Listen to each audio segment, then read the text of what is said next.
नमस्कार, आपण पाहत आहात आरपी न्यूज. मुंबईच्या मालाड पूर्व कुराड पोलीस स्टेशन मध्ये आपण आहोत.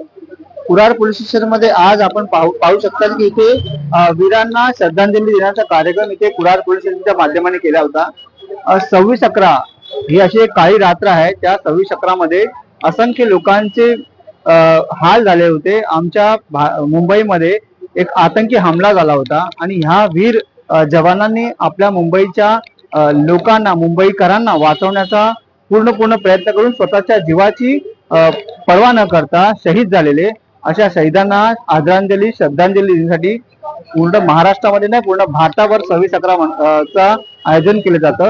त्याच प्रकारचं आयोजन आपल्या कुराडमध्ये केलंय. मुंबईच्या वेगवेगळ्या विभागामध्ये देखील असं आयोजन करतात आणि आपल्या कुराड विभागामध्ये आपण संध्याकाळपर्यंत दाखवू. असंख्य विभागामध्ये या शहीदांच्या आठवणीमध्ये अशा प्रकारचं आयोजन आपल्या वेगवेगळ्या विभागामध्ये करण्यात आलं. कॅमेरामन जयेश पांडे सोबत मी राजेश पांडे, मुंबई.